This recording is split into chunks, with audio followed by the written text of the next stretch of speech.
Hello friends, welcome to my YouTube channel learn with Arijit. WP এবং KPSI মেইন্সের জন্য আশা করছি তোমরা একটু অল্প অল্প করে পড়াশোনা চালিয়ে যাচ্ছ। কেউ কেউ হয়তো জোর কদমে চালিয়ে যাচ্ছ। তার সাথে সাথে অবশ্যই কিন্তু পিইটি এবং পিএমটিটা গুরুত্ব দিয়ে প্র্যাকটিস করবে, ঠিক আছে? তার সাথে সাথে অল্প অল্প করে মেইন্সের জন্য পড়তে হবে, তাই তো? নাহলে পিইটি পিএমটির পর বেশি সময় পাওয়া যাবে না, তখন কম্পিটিশানে পিছিয়ে পড়তে হবে। সুতরাং সকাল বিকেলে, কেউ কেউ শুধু সকালে করলে হয়ে যাবে, যারা একটু উইক আছে সকাল বিকেল দুবেলা পিইটি পিএমটি প্রিপারেশান নেবে এবং সারাদিন এবং রাতের বেলা মেইন্সের প্রিপারেশান নেবে, তাই তো? বেশি চাপ নেবে না, নিজেকে যতটা ফ্রি রাখা যায় ফ্রি রাখবে, ফ্রি রেখে মোটামুটি প্রিপারেশান চালিয়ে যাবে, ঠিক আছে? আচ্ছা, রান নিয়ে আমি একটা ভিডিও বানিয়েছি, তোমরা চাইলে দেখতে পারো। ওখানে আমি বলে দিয়েছি যাদের রান উঠছে না তারা কিভাবে কি মাইন্ডসেট করলে বা কিভাবে নিজেকে মোটিভেট রাখতে পারে যাতে তাদের একটু রানটা উঠতে যাতে সুবিধা হয়, ঠিক আছে? কোনো রানিং শিডিউল আমি ওখানে বলিনি, জাস্ট একটা মোটিভেশনাল কিছু কথা বলেছি, যেগুলো তোমরা যদি মাথায় রেখে চলো তাহলে তোমাদের রানটা দেখবে পাস হয়ে যাবে, ঠিক আছে? উইক ওয়ানের টাস্ক আমি অলরেডি প্রোভাইড করে দিয়েছিলাম অনেক আগে, তোমরা অনেকেই টেলিগ্রাম চ্যানেলে সেটা শেয়ার করেছো। উইক টুর টাস্ক আগের উইকে দিয়েছি, ঠিক আছে? উইক টুর টাস্ক যারা যারা কমপ্লিট করেছো তারা অবভিয়াসলি, যদি 100% নাও করো কোনো অসুবিধা নেই, অনেকের অনেক সমস্যা থাকতে পারে, অনেকের চিন্তায় আছো যে আদৌ প্রিপারেশান করবো কিনা। যদি 50%ও করো তাও তোমাদের লাভ, কিন্তু করো, আমি চাই তোমরা কিছু না কিছু করো, ঠিক আছে? একটু যদি না করো, একটু যদি শুরুই না করো প্রিপারেশান, তাহলে তো পিছিয়ে পড়বে, তাই না? অবশ্যই করো। উইক টু টাস্কটা আমি একটু হালকা করে আজকে ডিসকাশন করে দেবো, ঠিক আছে? রাইটিংগুলো এখানে লেখা দেখাবো না আমি, তোমরা নিজেরা লিখবে, নিজেরা লিখে গ্রুপে শেয়ার করবে পিডিএফ আকারে, ঠিক আছে? আচ্ছা, উইক থ্রি টাস্কটা আমি তোমাকে দেবো। উইক থ্রির যে টাস্কগুলো আমি এখানে দেবো, আশা করছি তোমরা এক সপ্তাহের মধ্যে সেগুলো কমপ্লিট করে ফেলবে। 100% যদি করতে পারো খুবই ভালো, 100% যদি নাও পারো 50 থেকে 60% করো, তাও তো তোমার কিছুটা উপকার হবে, তাই না? যখন আবার পিইটি পিএমটি হয়ে যাবে তখন আরও জোর কদমে প্রিপারেশান নিতে পারবে, ঠিক আছে? আর নিজেকে একদম দুর্বল ভাববে না যে আমি মেইন্সের জন্য প্রিপারেশান নেব, পারবো কি না, তো ওসব কিছু ভাববে না। কিছু কিছু ছাত্রছাত্রীরা আছে, ক্যান্ডিডেট আছে, যারা হয়তো পুরনো আগেও দিয়েছে, কিন্তু ম্যাক্সিমামই হয়তো নতুন। তারপর পিইটি পিএমটি আছে আরেকটা স্টেজ, ভেরি ভেরি খুব গুরুত্বপূর্ণ এই স্টেজটা। এখান থেকে দেখবে তোমরা যখন দৌড়াবে, দেখবে প্রচুর ছেলেবেলে এখান থেকেই বাদ যাবে, ঠিক আছে? সুতরাং সেখানে কম্পিটিশনটা অনেকটা কমে যায়, ঠিক আছে? সুতরাং তোমরা যদি রান পাস করতে পারো, ফিজিক্যাল মেজারমেন্ট টেস্ট পাস করতে পারো, অবশ্যই ভালো করে প্রিপারেশন নেবে, ভালো করে পরীক্ষা দেবে, একবারে পেয়ে যাবে, ঠিক আছে? আশা করছি বুঝতে পেরেছো। তাহলে চলো উইক টুটা একটু ডিসকাস করে দিই। উইক টুর টাস্কে কী কী ছিল? ফার্স্টে পেপার ওয়ানের জন্য জিএসএ ছিল, জেনারেল স্টাডিজে কী ছিল, অ্যানসিয়েন্ট হিস্ট্রি, ঠিক আছে? আচ্ছা, এখানে আমি তোমাদের একটা ছোটো করে আলোচনা করতে চাই। সেটা কী নিয়ে আলোচনা? তোমাদের মধ্যে অনেকের মধ্যে অনেক কোয়ারি আছে যে দাদা জিএসটা পার্টিকুলারলি এবছর কেমন আসতে চলেছে বা কী হতে চলেছে, ঠিক আছে? প্রিভিয়াস যে দুটো ইয়ারে যেটা এসছে ডাব্লিউপির এবং কেপির, যে প্রিভিয়াস এসআই কোশ্চেন এসছে সেখানে কিন্তু এসিকিউ টাইপের কোশ্চেন ছিল, ঠিক আছে? এইবার এখন অনেক টিচার, ম্যাক্সিমাম টিচারই আমি যদি বলি, তারা বলতে চাচ্ছে কি এবার ডেসক্রিপটিভ টাইপের কোশ্চেন আসবে, কেউ কেউ তো বলে দিচ্ছে কটা কোশ্চেন আসবে, ঠিক আছে? তারা হয়তো নিজেরাও জানে, হয়তো ধরে নিলাম যে তারা জানে কী কী কোশ্চেন আসবে। যাই হোক, জানলে ভালো, তাদের ছাত্রদের তারা হেল্প করুক, কোনো অসুবিধা নেই। এবার যদি 10টা কোশ্চেন আসে, অবভিয়াসলি 10টা জায়গায় 20টা করাক, তাই বলে এমন না যে 70-80টা কোশ্চেন করিয়ে দিলাম, তার মধ্যে থেকে 5টা 7টা কি 10টা চলে আসলো, ওটা ভীষণ একটা বেনিফিশিয়ার হয়ে গেল, ঠিক আছে? কারণ যদি 60টা 70টা কোশ্চেন তোমার মুখস্থ করতেই হয়, তাহলে সেই মুখস্থ কোর্সটা তুমি নিজের বই থেকেও করতে পারবে, ঠিক আছে? যাই হোক, এখন কথা হলো ডেসক্রিপটিভ আসবে না এসিকিউ টাইপের কোশ্চেন আসবে। এবার আমি এখানে একটা কথা, একটা ছোট্ট করে যুক্তি দিয়ে একটা জিনিস আলোচনা করবো, তোমরা একটু ভেবে দেখো বিষয়টা। যে সমস্ত টিচাররা বলছে বড় কোশ্চেন আসবে বা আসতে পারে, যাই হোক, আমি তাদের বলবো যখন 2020 সালে মেইন্সে, এসআই মেইন্সে প্রথমবারের জন্য আমরা বা আমি যেমন ফেস করেছিলাম বা যারা গিয়ে মেন্স ফেস করেছিল, তারা যখন ফার্স্ট কোশ্চেন পেয়েই দেখলো যে কোথাও কোনো বড় কোশ্চেন নেই, সব এসিকিউ টাইপের কোশ্চেন, 2 নম্বরের কোশ্চেন, 3 নম্বরের কোশ্চেন যুক্ত করে করে বড় কোশ্চেন আকারে বানিয়েছে, ঠিক আছে? আমরাও অবাক হয়ে গিয়েছিলাম, ঠিক আছে? কেউ কিন্তু আগে থেকে, কোনো টিচার কিন্তু আগে থেকে একটা টু শব্দও কিন্তু করেনি পরীক্ষা শুরু হওয়ার আগে, বা কোনো আভাসও কিন্তু দেয়নি যে এবার এসে কেউ হতে পারে। তারা জানতো কি রীতিমতো যেমন প্রসিডিওরে হয়ে আসছে তেমনই কোশ্চেন হবে, ঠিক আছে? সুতরাং তাদের কাছে যদি ভেতর থেকে ইনফরমেশান থাকে, তাহলে তো তারা আমাদের হয়তো ইউটিউবে আমাদেরকে নাই জানাতে পারতো, তারা তাদের যে ছাত্রছাত্রী আছে তাদেরকে তো জানাতে পারতো যে এবছর এসিকিউ টাইপের কোশ্চেন আসবে, ঠিক আছে? কিন্তু তাদেরকেও জানায়নি বা জানতো না, হঠাৎ করে চলে এসছে, পিআরবির কি মনে হয়েছে এবার থেকে এসিকিউ টাইপের কোশ্চেন হবে, আর সেটা ডাব্লিউবিএসআইয়ের পরপরই কেপিএসআইতেও সেই সেম প্যাটার্ন ফলো হয়েছে, ঠিক আছে? এবার আমার প্রশ্ন একটাই, যদি তাদের মধ্যে তাদের যদি ইন্টারনাল সোর্স থাকে, তারা যদি জানতে পারে কী টাইপের কোশ্চেন হবে, তাহলে সেই সময়ও তাদের বলা উচিত ছিল, তাই না? এখন যেহেতু বলছে যে ডিসক্রিপটিভ টাইপ আসতে পারে, আমার মনে হয় এটা একটা বিভ্রান্ত করার চেষ্টা।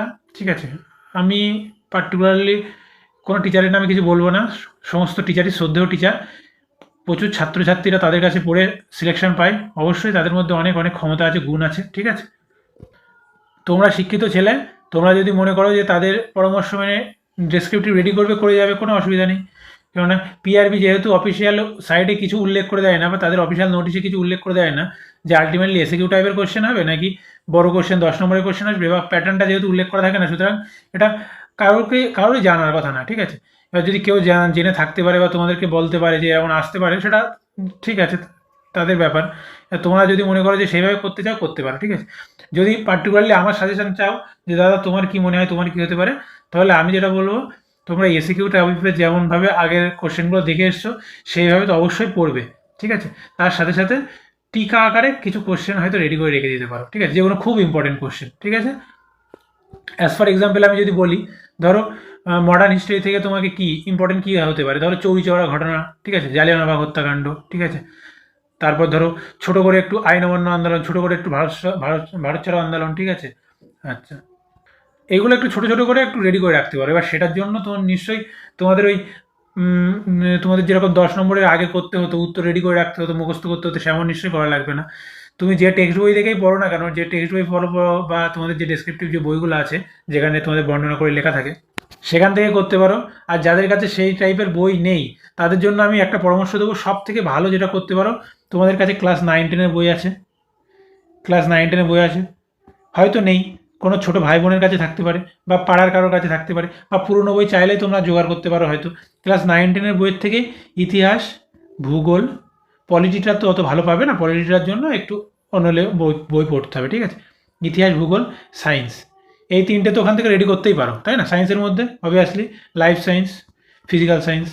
ঠিক আছে, ফিজিক্যাল সায়েন্সের থেকেও একটু কেমিস্ট্রিটাও একটু দেখে নেবে, ফিজিক্যাল সায়েন্সের বইয়ের মধ্যেই কেমিস্ট্রির কিছু পোর্শন ছিল, সেটাও একটু দেখে নেবে। ঠিক আছে, কেমিস্ট্রি, রসায়নবিদ্যা যেটা। ঠিক আছে, এটাই তো আগে করতে পারো। কেন? এটা তোমাদের কেন সুবিধা করবে, কারণ ক্লাস 9-10-এর বই অলরেডি তোমরা শেষ করে ফেলেছো। মাধ্যমিক পরীক্ষা দেওয়ার আগে কতবার যে ক্লাস 10-এর বই রিভিশন দিয়েছো তার হয়তো ঠিক নেই, তাই না? হয়তো 2-3বার রিভিশন দিয়ে ফেলেছো, গুলে খেয়ে ফেলেছিলে।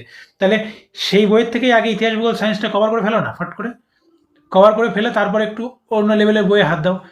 ক্র্যাক ডাব্লিউসিএস যে বইটা আছে, তারপর নিতিন সিংহানিয়া স্যারের যে বইটা আছে, তারপর তরুণ গোয়েল স্যারের যে বইটা আছে, সেগুলো একটু ফলো করো। ঠিক আছে, পড়ার মতো অনেক কিছু আছে, কি আসবে কেউ বলতে পারবে না। ঠিক আছে, এবার সদ্য যে টিচারগুলো ইউটিউবারে আছে তারা বলছেন, আমি জানি না তারা কোন বেসিসে বলছেন, আসতেও পারে, আসলে তো তখন তারা চিৎকার করে ফাটিয়ে বলবে যে হ্যাঁ আমি আগে থেকে বলেছি রেখেছিলাম। আর যদি বাই চান্স না আসে, বাই চান্স যদি আবার সেম এসিকিউ আসে, তখন যে তারা কী বলবে আমার নিজেরও জানা নেই। যাই হোক, এবার অবভিয়াসলি তাদের কথা শুনে বা তাদের কনফিডেন্স দেখে তোমরা অবশ্যই ভয় পেয়ে যাবে যে আদেও দাদা কী করবো, কিছুই বুঝতে পারছি না। আমি বলবো বেশি চাপ নেবে না, খুব বেশি চাপ নিয়ে ফেলবে না, ইনিশিয়াল শুরুটা করো না, 9-10-এর ইতিহাস, ভূগোল, সায়েন্সটা দেখো না, তারপরে পলিটিটা কোনো একটা স্ট্যান্ডার্ড বই দেখে পলিটিটা পড়ো না, বা তোমরা প্রিলিমসের জন্য বা এতদিন ধরে যেগুলো রেডি করে এসছো, যেসব বই থেকে রেডি করে এসেছিলো সেইগুলো পড়ো না, শুরু তো করো পড়াশোনা, দেখবে ঠিক হয়ে যাবে, আস্তে আস্তে টুকটুক করে ঠিক রেডি হয়ে যাবে। ঠিক আছে, জিএস নিয়ে এটাই আমার বলার থাকবে। অ্যানসেন্ট হিস্ট্রি উইক 1-এও ছিল, উইক 2-তেও আমি দিয়েছিলাম, আশা করছি এখান থেকে রেডি করে নিয়েছো মোটামুটি। অ্যানসেন্ট হিস্ট্রির থেকেও বেশি পরীক্ষায় যেটা আসে, অ্যানসেন্ট হিস্ট্রির থেকেও আসে, অ্যানসেন্ট হিস্ট্রির কোনো মধ্যে তোমরা অবশ্যই কিছু কিছু টপিক আছে যেগুলো একটু বেশি গুরুত্বপূর্ণ, সেগুলো একটু রেডি করে নেবে। যে সিন্ধু সভ্যতা, ঠিক আছে, তারপরে যে তোমাদের ধরো বৈদিক সভ্যতা যেগুলো তৈরি হয়েছিল, ঠিক আছে, সেই রিলেটেড যে কোশ্চেনগুলো আছে একটু দেখে নেবে। তারপর যেগুলো ছিল অবশ্যই গৌতম বুদ্ধ এবং মহাবীর যেটা আছে, জৈন ধর্ম, বৌদ্ধ ধর্মটা অবশ্যই দেখে নেবে। ঠিক আছে, ষোড়শ মহাজন পদটা একটু দেখে নিতে হবে। ঠিক আছে, যেগুলো একটু বেশি ইম্পর্টেন্ট। ঠিক আছে, ক্লাস 9-10-এর বইতে মোটামুটি তোমরা যদি একবার করে চোখ বুলাও, আমার মনে হয় যেহেতু তোমরা এটা একবার একসময় ভালো করে পড়েছে রেখে এসেছিলে, ভালো করে তোমাদের সেই সময় রপ্ত ছিল, তোমাদের দেখবে সব আর রিক্যাপ হয়ে যাবে, সব মাথায় চলে আসবে। ঠিক আছে, তারপর দরকার হলে একটু হায়ার লেভেলের বই ফলো করো। ঠিক আছে, তাহলে কী হবে, জিনিসটা একটু সহজ হয়ে যাবে, কেননা অনেক দিন হয়ে গেছে তো তোমরা ওর থেকে বিচ্ছিন্ন হয়ে গেছো। ঠিক আছে, অবজেক্টিভ কোশ্চেন রেডি করছো, এমসিকিউর পিছনে বেশি ছোটাছুটি হয়ে গেছে। ঠিক আছে, সুতরাং ওইটা একটু চাইলে দেখতে পারো, এটা আমার পরামর্শ থাকবে। ঠিক আছে, রেশিও প্রপোর্শনে আমি একটা ক্লাস আপলোড করে দিয়েছি, 5টা কোশ্চেন ওখানে আমি করিয়ে দিয়েছি সলভ, এবং 5টা হোমওয়ার্ক দিয়েছি। ঠিক আছে, আমি তোমাদের বলবো তোমরা নিজেরা আর 5টা কোশ্চেন খুঁজে বার করো, তোমাদের যেসব বই আছে সেখান থেকে তোমরা 5টা কোশ্চেন নিজেরা একটু করে নাও। ঠিক আছে, আমার ডিউটির মধ্যে বেশি সময় হয়নি, যতটা সময় হয়েছে আমি চেষ্টা করেছি। ঠিক আছে, যদি কোনো কোশ্চেনের সমস্যা হয় অবশ্যই নির্দ্বিধায় গ্রুপে শেয়ার করবে, আশা করছি কেউ না কেউ সলভ করে দেবে। যদি কেউ না দেয় আমি কথা দিচ্ছি আমি সলভ করে দেবো, ঠিক আছে? অবশ্যই আমি সলভ করে দেবো, কোনো সমস্যা নেই। কোনো কোশ্চেন পার্টিকুলার দাদা এটা বোঝা যাচ্ছে না বা দাদা এটা এইভাবে ডিসক্রিপটিভ করলে ঠিক হবে কি না, অবশ্যই শেয়ার করবে, আমি চেক করে দেবো, কোনো সমস্যা নেই। বুঝে গেলো? আচ্ছা, কোডিং ডিকোডিংটা আমি সলভ করিয়ে দিয়েছি। কোডিং ডিকোডিং যা করিয়ে দিয়েছি, যা হোমওয়ার্ক দিয়েছি, শুধু ওটাই করে রাখবে ফ্রেশ খাতায়, আর কিছু করা লাগবে না। পরীক্ষার আগে রিভাইশন করে যাবে, হয়ে যাবে, ঠিক আছে? আচ্ছা, তারপর ইংলিশ রিপোর্ট রাইটিং, অবভিয়াসলি তোমরা আশা করছি লিখেছো। কেউ কিছু না পারো, ভুলভাল যা পারো, 4 লাইন 5 লাইন 6 লাইন যা মনে আসে, ব্যাকরণটাকে ঠিক রেখে ছোটো ছোটো করে 4 লাইন 10 লাইন যা পারো লিখবে, ঠিক আছে? লেখাটা অভ্যাস করো, না হলে কিন্তু লেখার যে ভয়টা সেটা কিন্তু থেকে যাবে, সেটা যাবে না, ঠিক আছে? Next, precis. আগে তোমরা যারা প্রেসি লিখতে পারো না, আগে কী করবে, ইউটিউবে হোক বা কোনো যে বই আছে, স্ট্যান্ডার্ড যে বই আছে, সেখানে আগে প্রেসি লেখার নিয়মটা ভালো করে শিখে নেবে। যারা জানো না তাদের কী বলবো, তারা 1 থেকে 2 দিন টাইম বার করো, বার করে আগে একটু টাইম বার করো, মানে পড়ার যে স্ট্র্যাটেজিটাকে সেটাকে সাজিয়ে নাও ঠিকঠাক করে, ঠিক আছে? এই টাইম বের করে আগে বেসিকটা শিখে নাও যে প্রেসিটা কী করে করে, ঠিক আছে? প্রেসিটা লিখতে হয় কী করে মেন যে সেন্টেন্সগুলো বা মেন ওয়ার্ডগুলোকে আইডেন্টিফাই করে নিতে হয়, করে কী করে সেগুলোকে জয়েন করে সুন্দর করে আবার ছোটো করে লিখতে হয়, ঠিক আছে? এইটা তোমাদের একটু সাজেশন দেবো, তোমরা 1-2 দিন আগে ওটা একটু রিসার্চ করে নাও যে কীভাবে করতে হয়। তারপর যে প্রেসিগুলো আমি দিচ্ছি সেগুলো তোমরা সলভ করো, ঠিক আছে? এই প্রেসিগুলো কিন্তু খুব ইম্পর্টেন্ট প্রেসি। দেখে মনে হচ্ছে যে হয়তো নর্মাল প্রেসি, না, এমনও হতে পারে যে প্রেসিগুলো দিচ্ছি তার থেকে পরীক্ষায় চলে আসতে পারে, ঠিক আছে? এগুলো কিন্তু সব স্ট্যান্ডার্ড প্রেসি, বিভিন্ন জায়গা থেকে আমার কালেক্ট করা, ঠিক আছে? আচ্ছা, তারপর বেঙ্গলি টু ইংলিশ ট্রান্সলেশন, আশা করছি সবাই করেছো। আমার বড় মাথা ধরেছে, এটা কি হবে? I have a bad headache, ঠিক আছে? সে ইংরাজিতে কাঁচা, কি লেখা যাবে? সহজ একদম, হি, সে ইংরাজিতে কাঁচা মানে কি? সে হয় ইংরাজিতে কাঁচা, হি ইজ উইক, কাঁচা বা দুর্বল যাকে বলে, এখানে কাঁচা মানে তো সেই কাঁচা না, দুর্বল, ইন ইংলিশ। আজ বড় কনকনে শীত পড়েছে, ঠিক আছে? তাহলে ইট ইজ কনকনে এটা লেখা যায় বিটিং কোল্ড, বা কেউ অন্যভাবে করতে পারে, অসুবিধা নেই, টুডে, ঠিক আছে?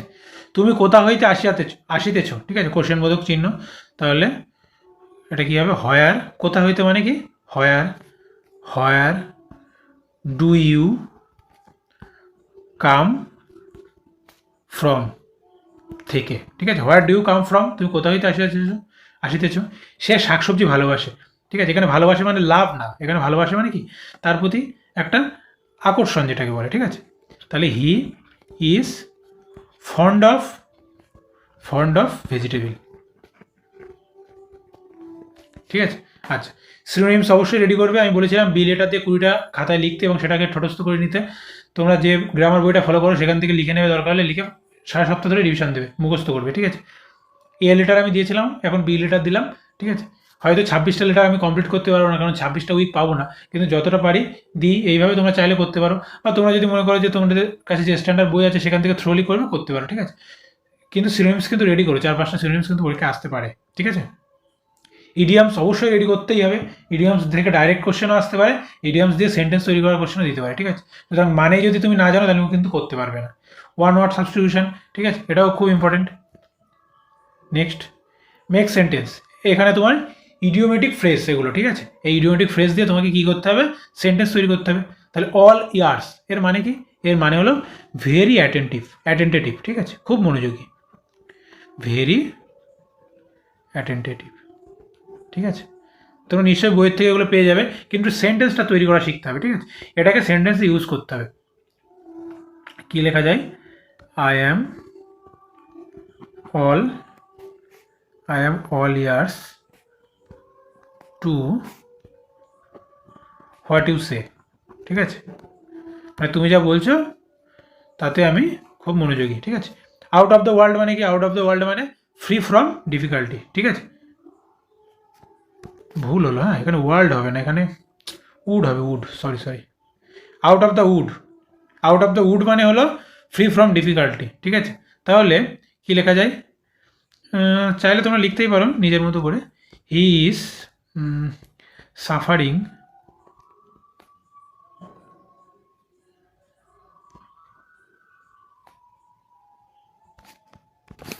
RING, suffering, he is suffering from fever from fever, ঠিক আছে, for 10 days and he is not out of the wood yet, ঠিক আছে, মানে সে 10 দিন ধরে জ্বরে ভুগছে এবং সে is not out of the wood, মানে সে ডিফিকাল্টির বাইরে না ইয়েট, কিন্তু এখন পর্যন্ত সে বিপদের বাইরে আসতে পারেনি, ঠিক আছে, এখনো বিপদগ্রস্ত অবস্থায় আছে, ঠিক আছে। তো অন দ্য ইভ অফ মানে কি, এটা মানে হলো জাস্ট বিফোর, মানে কোনো কিছু ইম্পর্টেন্ট কোনো কিছু ঘটার জাস্ট আগে যেটা ঘটে সেটা হলো অন দ্য ইভ অফ, ঠিক আছে। কি লিখলাম, BEFORE, ঠিক আছে, জাস্ট বিফোর। তাহলে এরকম একটা লিখতে পারো, they were nervous on the eve of final show, মানে ফাইনাল শোতে যাওয়ার আগে কিছুক্ষণ আগে তারা নার্ভাস ছিল, এরকম লিখতে পারো, ঠিক আছে। নাল অ্যান্ড ভয়েড মানে নিশ্চয়ই তোমরা জানো ইনভ্যালিড, ঠিক আছে। তাহলে ইনভ্যালিড দিয়ে অনেক কিছুই লেখা যায়। He was declared null and void, কেন, since he use false documents, বা মানে যে জালি ডকুমেন্টস ইউজ করছিল এটা বলা যায়, ঠিক আছে। এরকম লিখতে পারো, হি was declared null and void, ঠিক আছে, কারণটা দিয়ে দেবে, সিন্স হি ইউজড, সে ব্যবহার করেছিল, ফলস মানে জালি, যেটা FORGED ফলস ডকুমেন্টস, ঠিক আছে। ওয়ান্স ফর অল মানে কি, ফর দ্য লাস্ট টাইম, শেষ মুহূর্তে, ঠিক আছে, শেষ মুহূর্তের জন্য।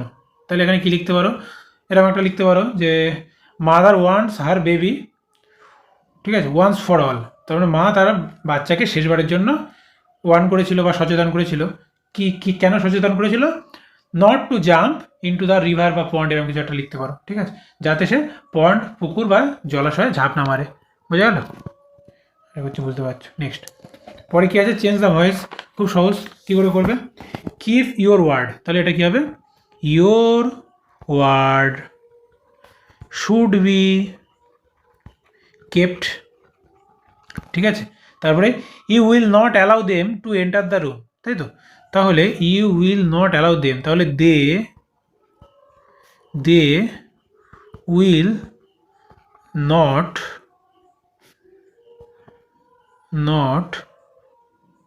দে will not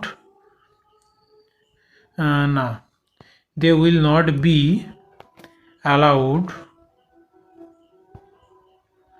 to enter the room, ঠিক আছে, they will not be allowed to enter the room, V plus V3, তাই তো। He was awarded a gold medal, খুব সহজ, তাহলে কেউ তো তাকে গোল্ড মেডেল দিয়েছিল, তাই না, তাহলে এখানে দিয়ে দিতে পারো বা সামবডি দিতে পারো, সামবডি কোনো লোক তো দেবে না, কোনো একটা কমিটি থেকে হয়তো পেতে পারে, কোনো একটা জায়গা থেকে পেতে পারে, তাই তো। তাহলে এরকম লিখতে পারো যে দে অ্যাওয়ার্ডেড হিম এ গোল্ড মেডেল, ঠিক আছে। পরেরটা কি আছে, মাই বুক হ্যাজ বিন লস্ট, ঠিক আছে, তাহলে এটা প্যাসিভ আছে, অ্যাক্টিভ করতে হবে, মাই বুক হ্যাজ বিন লস্ট, তাহলে আই হ্যাভ লস্ট মাই বুক, ঠিক আছে। Next I know that he did the work, ঠিক আছে, তাহলে আই নো দ্যাট এটা কি করতে হবে, আই নো মানে কি, it is known to me that the work was done by him, আছে মানে হিম, ঠিক আছে। তাহলে এইটা হবে ভয়েস চেঞ্জের উত্তর, ঠিক আছে। যদি কোনো সমস্যা থাকে, আমার যদি কোনো ভুল হয়, তোমরা নিশ্চয়ই নির্দ্বিধায় কমেন্ট করবে, কোনো অসুবিধা নেই, ঠিক আছে, ভুল হতেই পারে মানুষ মাত্র। নেক্সট পরেরটা আছে পেপার 3, পেপার 3তে কী ছিল, একটা প্রতিবেদন ছিল, অবশ্যই লিখবে এই পেপার। তোমরা অনেকে কমেন্ট করছো দাদা রিপোর্ট রাইটিং এবং প্রতিবেদন রাইটিং কী কী ইম্পর্টেন্ট আছে, আমি বলে দিচ্ছি আগে থেকে যে আমি হয়তো অন্য টিচারের মতো তোমাদের 100% কমন দাওয়া করতে পারবো না, দাবি করতে পারবো না, বা হয়তো দিতেও পারবো না, কেননা ওই 40-50টা প্রতিবেদন লিখে প্র্যাকটিস করে তার থেকে একটা আসলেও সেটাকে কমন হিসেবে বলার থেকে আমার মনে হয় লিখে সবাই তার এমন ক্যাপাসিটি তৈরি করুক, সে যাই আসবে সেটার জন্য সে করতে পারে, ঠিক আছে, এটাই সবথেকে বড় জিনিস। যাই হোক, তোমরা এই বিষয়ে অবশ্যই 2-4 লাইন 10 লাইন লিখবে, চেষ্টা করবে 200টা ওয়ার্ডের মধ্যে লেখার, ঠিক আছে, লেখার অভ্যাসটা তৈরি করো। নেক্সট তারপরে কী আছে, ইংলিশ টু বেঙ্গলি, ঠিক আছে, it is very sultry weather today, ঠিক আছে। তাহলে এটাকে কি লেখা যায়, যে আজ বড় গুমটে ওয়েদার, ঠিক আছে। সালট্রি ওয়েদার মানে গুমটে ওয়েদার, বা আজ বড় গুমটে, এরকম লেখা যায়, গুমোট এরকম লেখা যায়, ঠিক আছে। আজ বড় গুমোট মানে আজকের আবহাওয়াটা অনেকটা গুমোট, ঠিক আছে। লেখা যায়, এটা লিখলেও অসুবিধা নেই। Please drop me on the way, ঠিক আছে। তাহলে আমাকে অন দ্য ওয়ে, রাস্তায় নামিয়ে দেবে। Please drop me on the way মানে কি, আমাকে রাস্তায় নামিয়ে দেবে। ধরো কোথাও যাচ্ছিল একজন, আর একজন এসে বললো আমাকে একটু রাস্তায় নামিয়ে দেবে, তাহলে please drop me on the way, আমাকে একটু রাস্তায় নামিয়ে দেবে, ঠিক আছে। তারপরে he keeps rather aloof from আস, ঠিক আছে। তাহলে এটা কি হবে, এটা হবে সে আমাদের নিকট হইতে